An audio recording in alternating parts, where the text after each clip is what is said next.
Okay. So last time we met, we looked at some few components under the cost of capital. I guess you are aware that this is a highly examinable topic, and in financial management, that is both financial management and the what do you call this other subject? Corporate finance. So being a highly examinable topic, I think there's need for us to appreciate the principles. We don't need to memorize at all, we just need to appreciate the principle. So under the cost of capital, we first need to appreciate the value of money or the value for money. When we invest, you either go and borrow or you use your own money, or maybe both. But whatever investment that you put into, you need to be able to account for it. You need to be able to cost it. So for example, if you are using your own money, you invest in this particular project of buying goats and selling them at Kasumbalesa. The cost of that money that you are using, your own money, is basically the opportunity cost, is basically your expected returns as a shareholder. If you were to invest this money, Martha, she's not there, I think. I don't know, is she there? She's not. Okay, Chins, if you are to invest this money elsewhere, for example, in treasury bills or government bonds, what would be your return? So that return, that is the one that you can use as your expected return in this business that you're going into. You may want to borrow. There will be an interest there.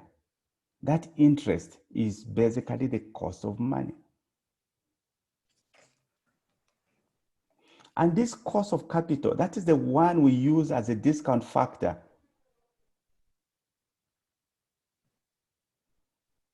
to discount the future cash flows to today so that we make a decision. We have no luxury whatsoever in decision making that we're going to make this decision in the next 2, 3, 4 months or 2 years. No, we have to make the decision today. Therefore, whatever we have, which is in the future, we need to find ways of simulating it so that it is simulated today. So we looked at two most important things. First, we asked ourselves questions. What drives the return? What drives the return? The two things that we asked ourselves was, one, it would be the market price, the share price at market value. How are the investors, would-be investors, perceiving our investment or this organization? So we looked at the market price per share. That determines, in a way, the expected returns. Secondly, it was on dividends. If dividends are constant, there is a certain amount of returns that you expect as a shareholder.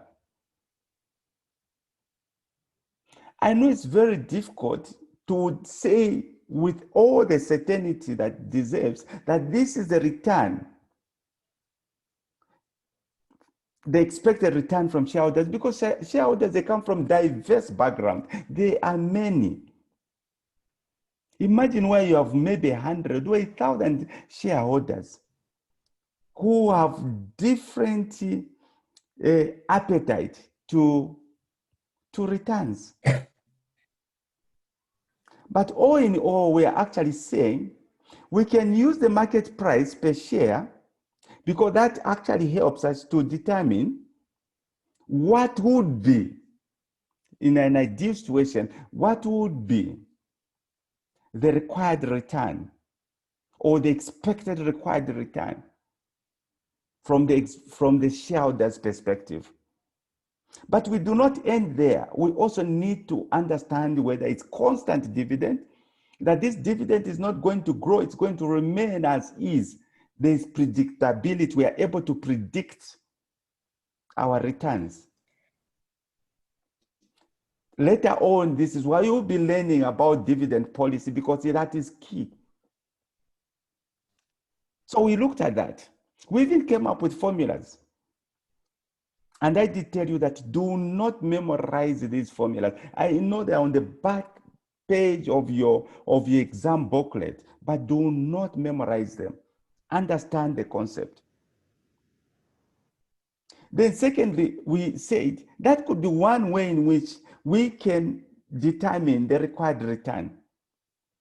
But the other thing would be to, if the dividends are growing. So you are using more of dividend growth model. So if an investor expects that the dividends will be growing year on year, that has an effect on the required returns. The Wi-Fi is switched on, madam. Okay. But you're not breaking. What? You're not breaking. What am I doing here? Say hi, say hi. Hi, how are you? Okay. Okay, bye-bye. Just bye-bye, bye-bye. It's on, the Wi-Fi is on, go.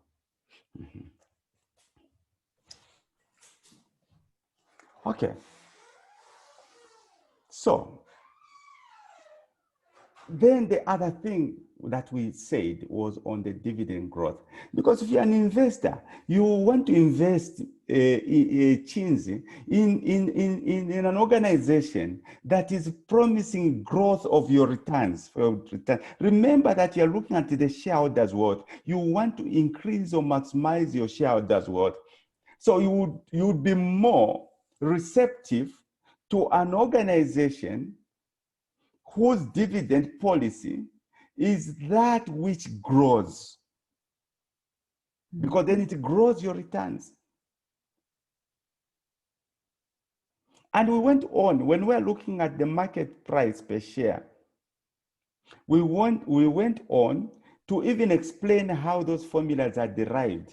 And I did say the market price per share must be ex-div after you have removed dividends from the whole thing. CAM-div, when you find the market price per share, which is CAM-div, it means that, let me say, for example, I buy shares in June and they are declaring dividends in August or in July. If I buy those shares as CAM-div, I'll be able to claim dividends in July, even if I never worked for those dividends as a shareholder, because I never made any decision whatsoever. That's the whole essence. That's the whole meaning of this CAM-div thing. It's not rocket science whatsoever. So what we do, because you're saying, how can I enjoy things that I never worked for? Let me first remove them from the market price per share, so that this market price per share, its value is real. It is not on steroids. Because if there's CAM-div, I've already plugged in dividends in there. It's on steroids. So whenever you find a question, Doreen, where there's CAM-div, CAM-interest, kindly remove those things. If you saw that assignment you wrote, we were removing, plugging off these CAM-div, CAM-interest. Mwawano vantu valeza. Uh-huh. Okay. So we move on. So we looked at all these things. The video, Doreen, just after this class, please have time to go through. Just go through the whole video. It's been posted. It's already on YouTube, but to be posted on the other side. We looked at this. Now, here, the issue is that you can also be able to estimate dividend growth. Sometimes the examiner, Chinzi, will not be very kind to give you the dividend growth rate, the annual dividend growth rate. So the examiner sometimes might not be very kind. So what it means then is that if you are given a trend of these dividends, at least you should be able to calculate the dividend growth.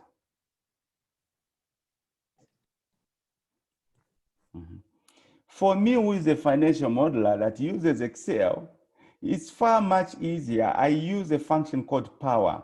I believe that even your calculators, they have a function called power. Just look at it. Look at your scientific calculator. Do they have? Yes. Okay, thank you. Very good. It has been long since I used a calculator. Very, very long. I don't think I ever used a calculator in my whole life. Maybe simple calculator on the thing, but as long as there's Excel, I always use Excel. Okay.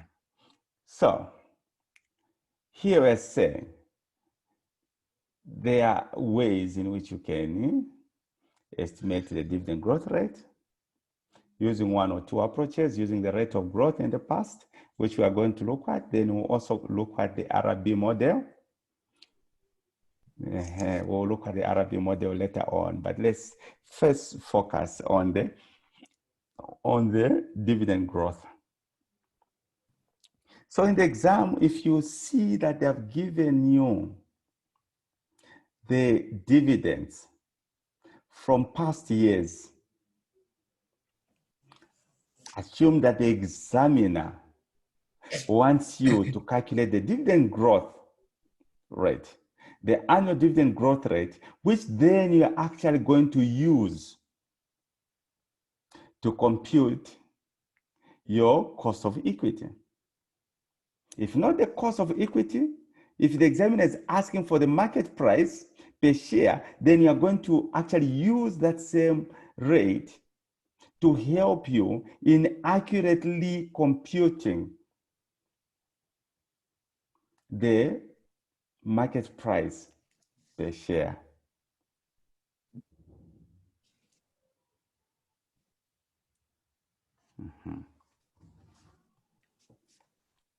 So you have such a question.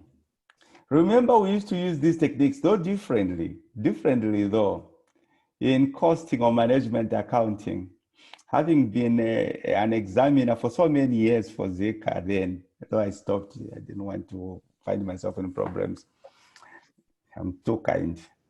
So, so if you remember, we used to use such concepts in actually getting the variable cost for semi-variable costs, where you say high-low method, similar, though not very, but similar. So example 4 states, it is now the year 2001, and XPLC has paid out the following total dividends in past years, 1996 to 2000. So you're looking at the highest and the lowest, and you should be able to estimate the average rate of growth. If you find that there's a negative, most likely the examiner made a mistake, because we expect that dividends should be growing. But there are certain situations where, because the company is constrained financially, it hasn't performed well during that period, it might decide not to give you so much dividends as expected. So there might be a dip like the way it was in 1999. Maybe there was an economic recession. Maybe there was COVID. Maybe there were certain things that were outside the control of the company, and they could not declare more dividends than more than what the shareholders were expecting. So, for example, in 1996, you had 34,000. Then you went on to 29, 32, 31, 33. Meaning that you cannot use for 1996 to do your dividend growth because you're going to get a negative matter. There is no investor whatsoever who actually expects to get dividends lower than what he or she got. So the dividend growth rate, there is no, because we are actually looking at the expected shareholders' return. This is what the shareholder expects to get from his or her investment. So when you calculate, you find a negative dividend growth rate. Please go to the next year. Ignore 1996, go to 1997. If you again you find there's something that is happening, continue going. I'm sure you're going to find the last 2 years and you'll be able to determine the dividend growth rate. So don't use your scopodonono. Hey, Martha, she's too quiet. Chinzi, have you gotten what I've said? Yes.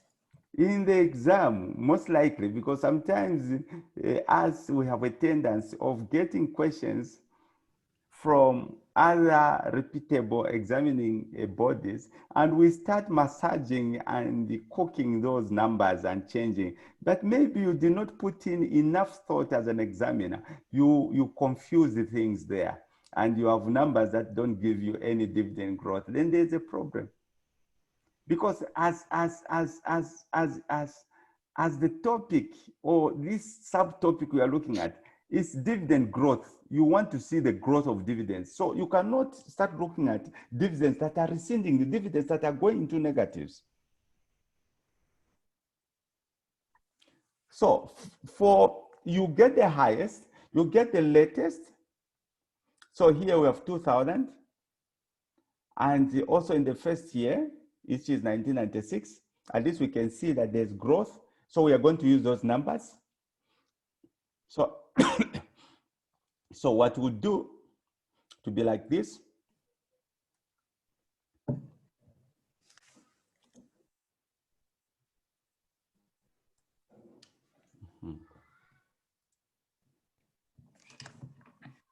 So here you are getting for the latest year,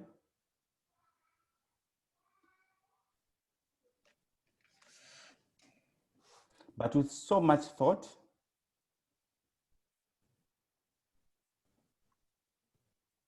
then here I would say from the beginning, this is the ending, the beginning, latest year, then definitely the numbers, that is what you get for the latest year. Then here you get for the first year.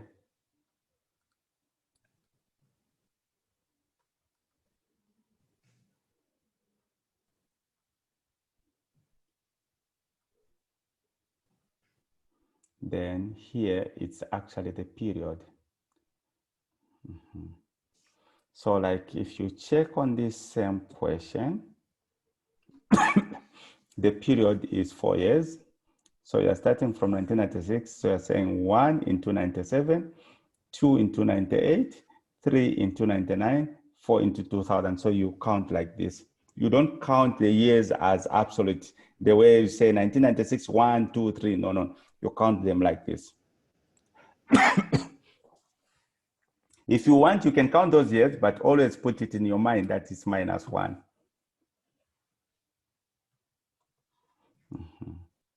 So for those that use Excel, who are financial modelers like Chinzi. So it would be power. I don't know with your calculator, but if you are using a calculator like a laptop, then it would be that 33,000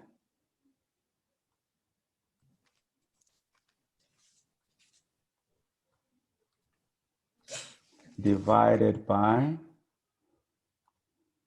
28,000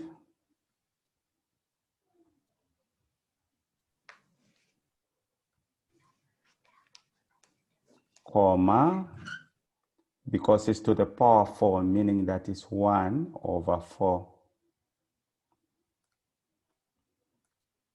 So this should be able to give you, oh, so this one, please, sorry, it should be minus 1. Whatever you calculate, minus 1, because you are removing the 100 thing, 100%. So whatever you're going to get here, you say minus 1.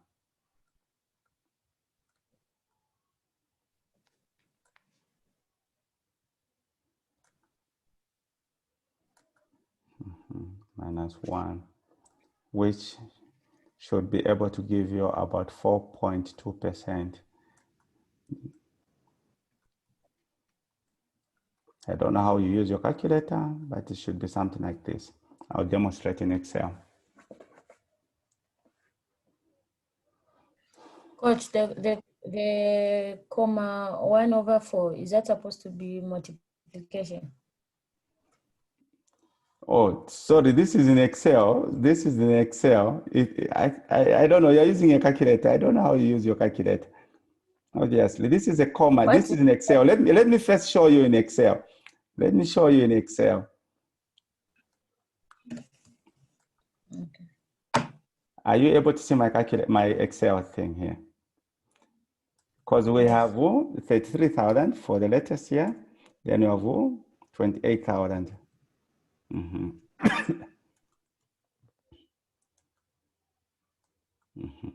So I'd say equals power. I'll open that.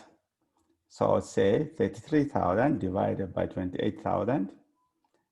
Then here it's 1 because to the power 4, so it's 1 divided by 4, like this. So what you do if you're using that power thing, I don't know how you calculate. I don't know. Just try to. Then I'll say minus 1. It will give me 4.2 or 4.1. Let me try another formula.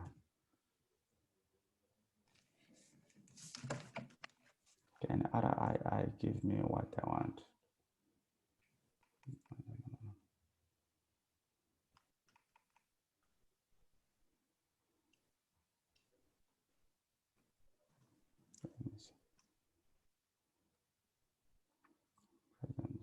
Present value.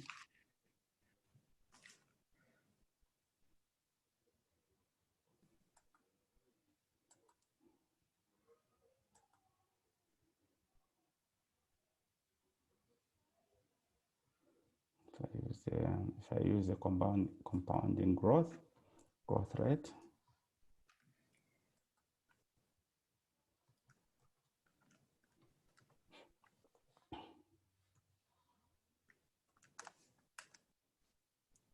same number what for present value, future value 3. Okay. So the present value 28, the future value 33. It's the same method. I can use different formulas. Like this one, I'm using the compounded growth, right? And it gives me this. So I've used 2 methods, the RRI and then and the power. Google a bit on how to use power, your calculator, because you have no option. You use that calculator. Google a bit. I'm waiting for you. Martha, have you found anything? Or Doreen? I don't want to Google for you. Go, what calculator are you using? Okay, we continue.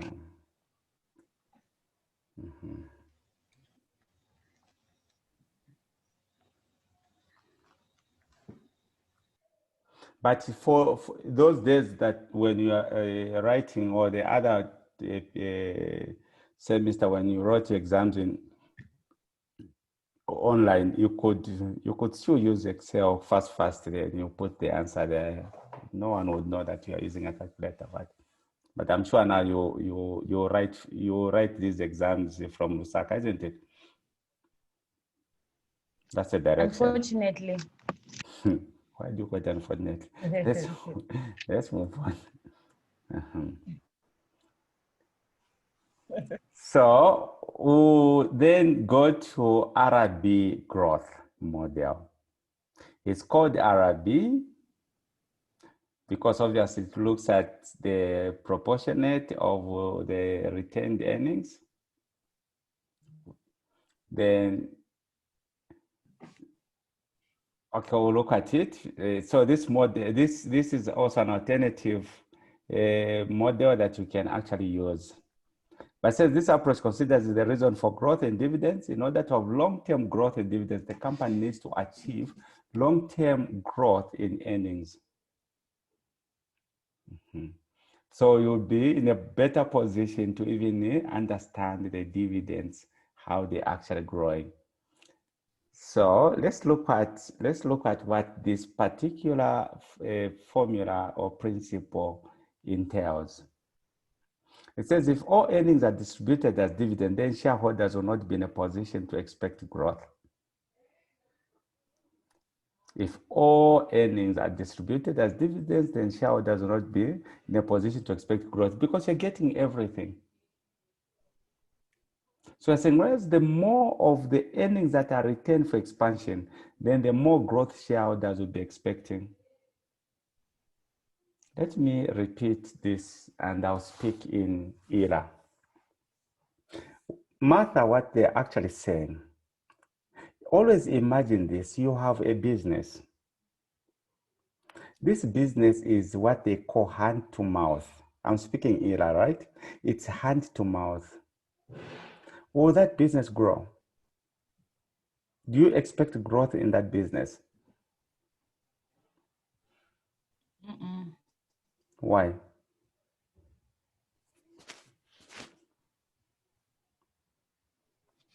Because I'm not making profits. I'm making sure that you're using all your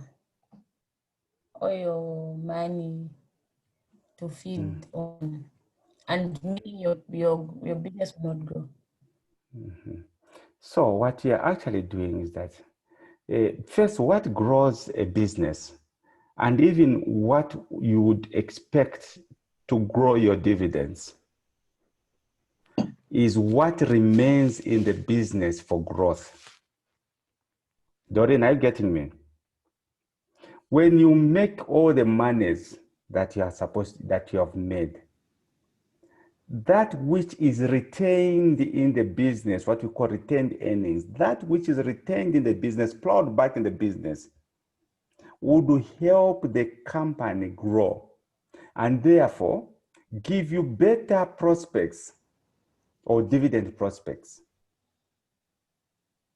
But if all that you are generating is all being given in form of dividends, there will be no growth in dividends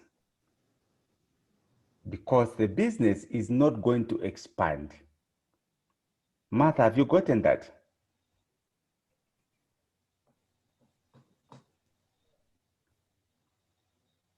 Masa. Yes, I have. It's a basic was principle. It's a basic principle even in our own lives. If whatever money you get from your employers, after you've paid rentals, you've paid all these other things that you pay for, that money, you go directly to disco places. you will never grow wealth. Doreen, are you getting me? Yes. Yes, So I you am. don't expect to grow wealth because all that money is going. This is what they are saying. If all earnings are distributed as dividends, then shareholders will not be in a position to expect growth. Chins, are you getting me? Yes, coach. Whereas the more of the earnings that are retained for expansion, then the more growth shareholders will be expecting. This is why we are looking at the RB growth model. Rupiah Banda. Always when you think of this RB model, always put the picture of RB of Rupiah in your mind. This is what we call memory pegging. You use visuals, you use things that you see around to help you understand concepts. It's called memory pegging. And I use it so many times. This is why I'm able to teach more than 5, 7 subjects. I can teach anything because I use memory pegging. You can Google it. Mind mapping and memory pegging. Those are the 2 concepts I use to retain whatever I want to retain. Nonsense I always don't want to retain, but once in a while I always want to have nonsense as well, though it's not profitable. So then we move on. So I think the growth can be estimated using the following formula. Here you are actually estimating dividend growth. So R is the rate of return that the company can earn on a reinvestment. So you will know that the rate of return is 10%, is 12%, but B is the proportion of earnings retained in the company. For example, if you have made 100 kwacha, as in profits, 40 kwacha is retained, meaning that your B will be 0.4. So if you have 0.4 and the rate of return, you have say 20%, it will be 0.4 times 0.2. It will give you the dividend growth.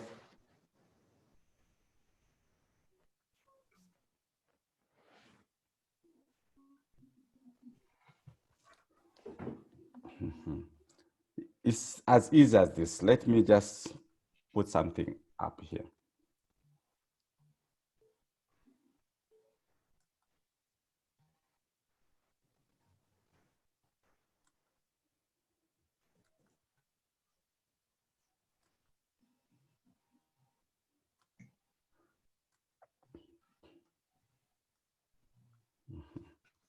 For example, you have what do you call those profits attributable to shareholders? Okay, let's call it profits.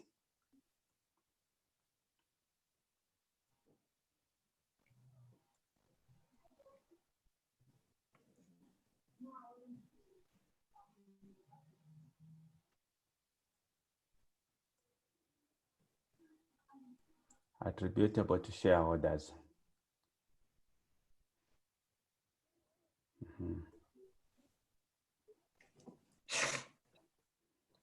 I'm just playing, I'm just playing. So profits attributable to shareholders. You see, my mind has drifted. So the profits attributable to shareholders, let's say it's 100 kwacha.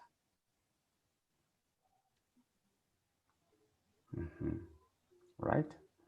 It's 100 kwacha.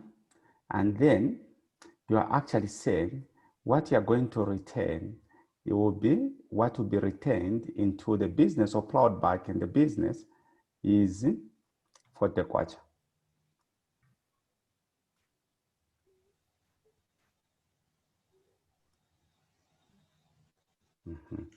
So which gives you your B will be equals 0.4 because it will be 40 divided by 100. That will be your B.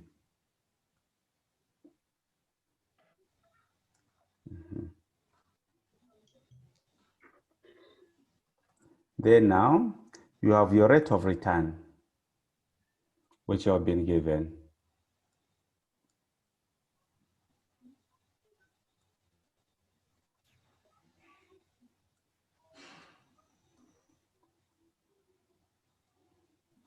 So your rate of return is, for example, let's say 15%. That if you reinvest that 40 kwacha, if you reinvest that 40 kwacha, this is what you're actually going to return. Meaning that if, for example, your investment is 40 kwacha,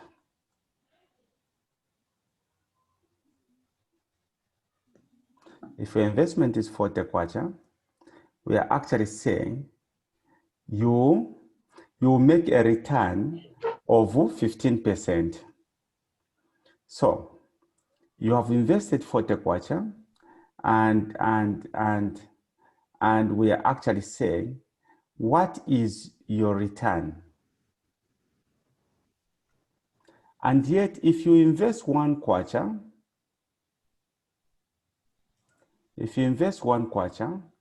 you return 15% of this 1 kwacha, which is 0.15.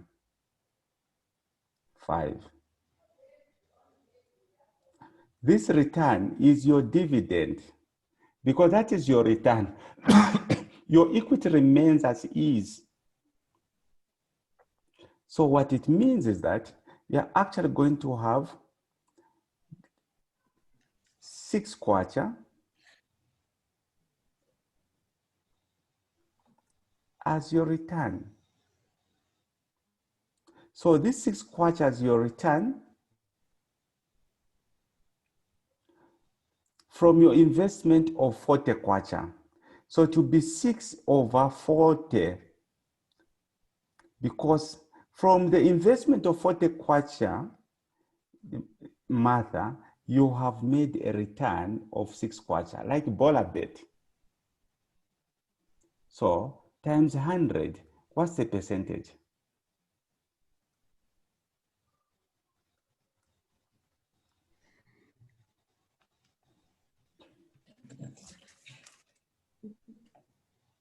$15. 15%. 15%. So it takes you back to the 15. So rate of return, we have said, is 15%, and yet what you have retained in the business is 0.4. So meaning that your dividend growth would be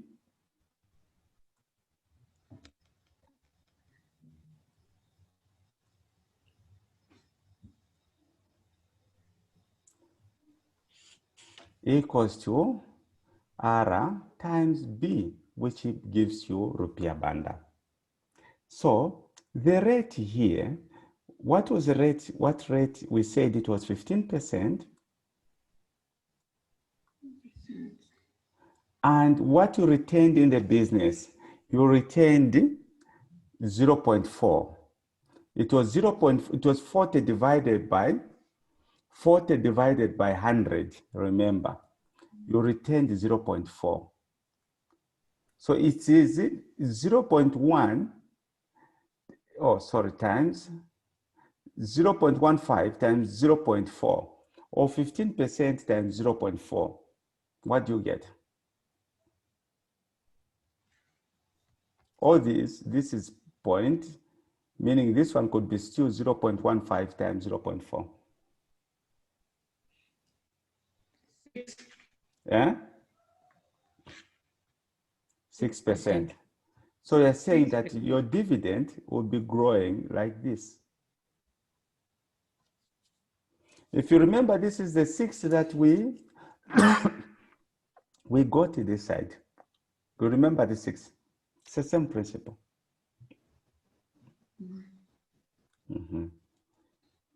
So, any questions before you look at the RB question?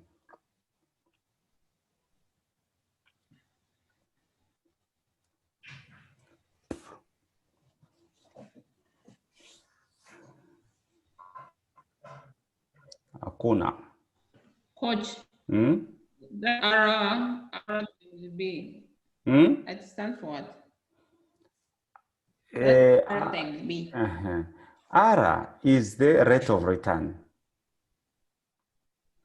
Then B Okay. is the proportion of your earnings that you're actually going to retain. The proportion of earnings retained in the company. So if you have made earnings, if you have made earnings of 100, you have given 60 as dividends. The 40 that remains in the business so that you are applying it back into the business for growth, that is the B. Because that is what determines your growth. In short, for example, this is your after you get your salary of 100,000 kwacha per month, chinzi. Then now you spend 80,000, 20,000 remains, which you bank or whatever. So it will be 20,000 divided by that total. That will be your B. Okay.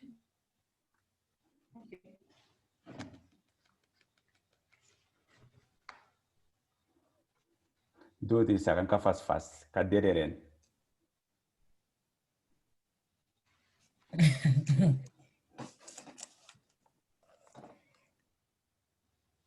How much did you retain? How much did you retain? Because you're too serious. You're too serious. I don't expect you to be this serious. You're 40%. How much did you retain into your business? You retained 40%. 40%. Mm-hmm. This is your B.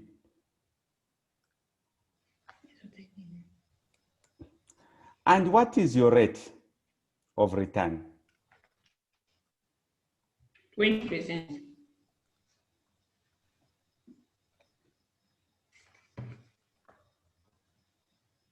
That is your R, giving you RB. So now you are saying R times B to get your dividend growth, to get G. That's all, coach. So you are too serious. So I was even surprised. Yeah, you're pretending to be very, to be very serious. I thought the question was incomplete. I thought the question was incomplete. I was so surprised at that seriousness. I've never seen such type of seriousness. Trust me. 8%, Which gives you coach. 8%. That is your growth now that you're going to use in your computation for cost of equity. We'll end here. How I wish we could meet tomorrow. Don't you think so? Yes, coach, you can meet. I don't know about the rest. Masa. What time? Doreen. The same time. Yeah, about the same time. What time? In the evenings, that's when problem. you have a bit of time, isn't it, you guys? Or what time would you suggest? Yeah. For me, the same time. I don't know about the others. Chains and The Masa. same time is okay. So guys, that is it. But know why you are getting, why do you want this number?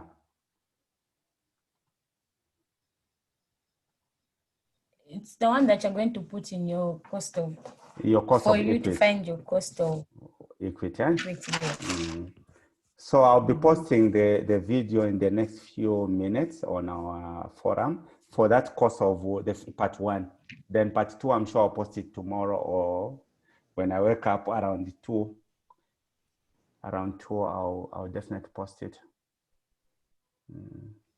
Okay. Okay.